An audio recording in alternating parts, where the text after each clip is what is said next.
اللہ نے اپنے محبوب حضرت محمد مصطفیٰ صلی اللہ علیہ وآلہ وسلم کو پورے عالم کے لیے رحمت بنا کے زمین پہ بھیجا تاکہ وہ انسانوں میں امن، سلامتی اور ایک دوسرے کے لیے پیار پیدا کر سکیں۔ تبھی ہجرت کے بعد اللہ کے رسول مختلف ممالک کی طرف پیغام حق بھیجتے رہے تاکہ لوگ مذہب اور ذات پات سے آگے نکل کے ایک دوسرے سے پیار کر سکیں، ایک اللہ کی عبادت کر سکیں۔ ویسے ہی رسول اللہ کے سفیر پیغام حق لے کے نجران جو یمن کے قریب تھا آپ پہنچے اور وہاں کے بادشاہ کو رسول اللہ کا پیغام دے کے یہ فرمانے لگے کہ اللہ کے رسول نے اللہ کے دین کی طرف آپ کو دعوت بھیجی ہے تاکہ آپ گمراہی سے نکل کے صراط مستقیم تک آ سکیں۔ اہل نجران با علم اور معتبر قوم تھی۔ انہوں نے جب رسول اللہ کے اس پیغام کو پڑھا تو ان کا بادشاہ اپنی قوم سے پوچھنے لگا کہ کیا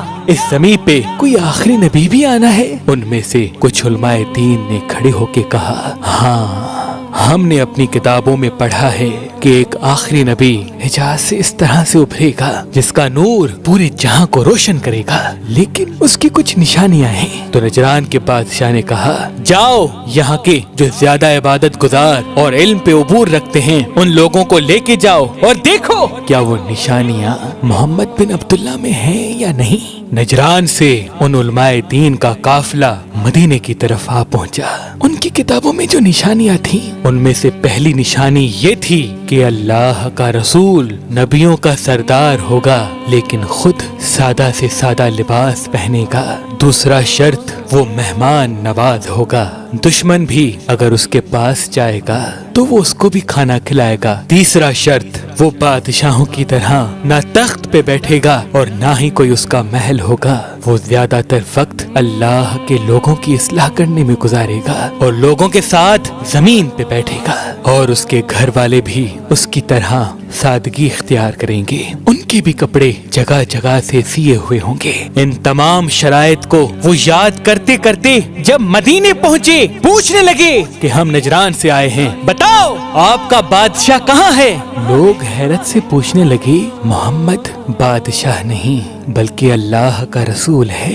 اے نجرانیوں، اس کے کپڑے پھٹے ہوئے ہیں، اس کی نالین ہر جگہ سے ٹوٹی ہوئی ہے، وہ زمین پہ بیٹھتے ہیں اور غریبوں کو سینے سے لگاتے ہیں، سوکھی ہوئی روٹی کھاتے ہیں۔ کس نے تمہیں کہا کہ محمد بادشاہ ہیں؟ وہ پشیمان ہو کے غور و فکر کرنے لگے کہ یہ تو وہی نشانیاں ہیں جو ہماری کتابوں میں موجود ہیں۔ یہ سوچتے سوچتے جیسے ہی مسجد نبوی پہنچے اللہ کے رسول کو دیکھا۔ اللہ کے رسول نے اپنے ساتھ ان کو بٹھایا، مہمان نوازی کی۔ انہوں نے دیکھا کہ واقعی یہ تو بادشاہ کی طرح نہیں رہتا بلکہ غریب سے غریب انسانوں کو بھی اپنے سینے سے لگاتا ہے۔ اس کے پاس نسل، ذات، دھرم کوئی اہمیت نہیں رکھتا، اس کا وجود تو ہر انسان کے لیے رحمت ہے۔ بالآخر اہل نجران والے آپس میں باتیں کرنے لگے کہ یہ تو وہی نشانیاں ہیں جو ہماری کتابوں میں موجود ہیں، لیکن اگر ہم جلد بازی میں تسلیم کریں گے تو ہمارے لوگ ہم پہ ہنسیں گے کہ شاید ہمارے پاس کوئی علم ہی نہیں۔ ہم اپنے دلائل پیش کرتے ہیں، دیکھتے ہیں ہمیں کیا جواب ملتا ہے۔ انہوں نے پہلا سوال اللہ کے رسول سے پوچھا کہ اے محمد،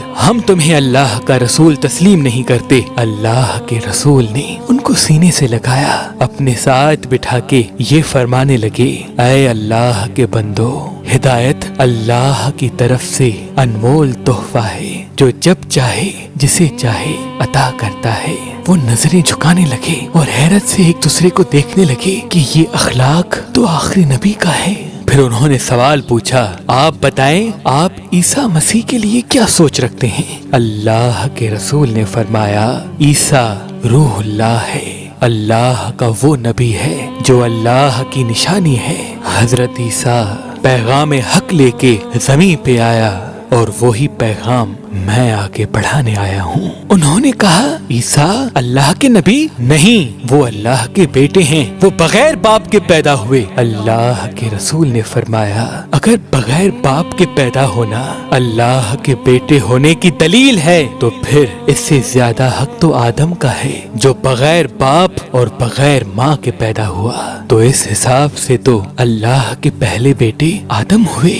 اے شخص، اللہ قدرت رکھتا ہے